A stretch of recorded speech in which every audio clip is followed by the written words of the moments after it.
Wat een feest hebben we weer metgemaakt. En laat ik tegen nog allemaal zeggen, het feit dat we de huldiging doen, ik allereerst tegen nog allemaal wil zeggen, wat heeft de schutterswereld na 2 zware coronajaren zich en bij de Limburger laten zien. Tienduizenden mensen hebben genoten van wat wij van harte schuttersgevoel nemen. Vriendschap, loyaliteit, gezelligheid. Vanuit die dorpen en wieken hebben wij over gans Limburg en via alle media aan gans Nederland en België kunnen laten zien. Dank jullie wel allemaal daarvoor.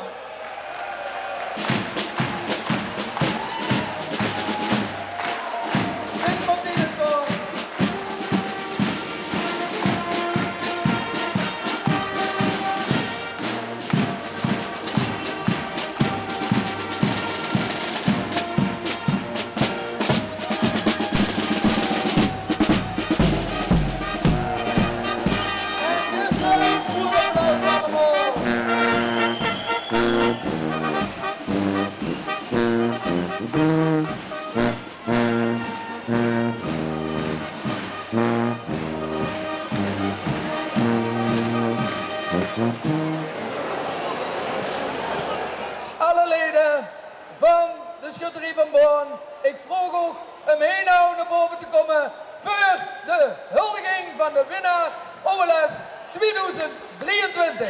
22 jaar geleden, de schutterij Sint Martinus Born, de laatste keer door geweest met Kavel. Dat was een Babel.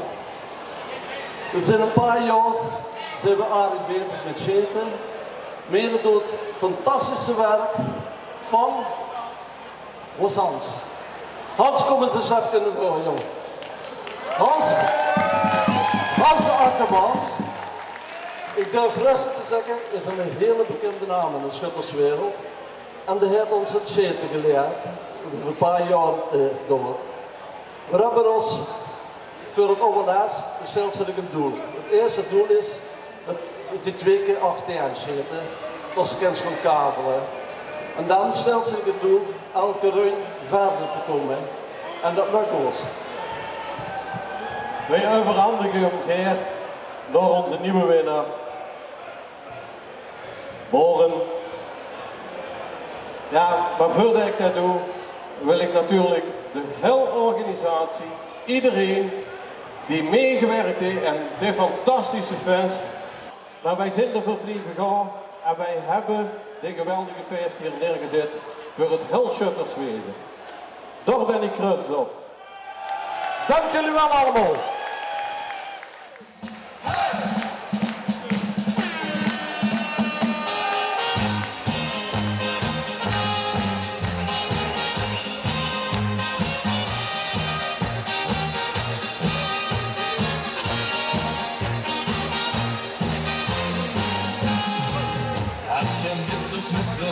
Ja, dan laat ik niet meer gaan, want samen zitten we de tijd op zijn kant. Dan spelen we nog alle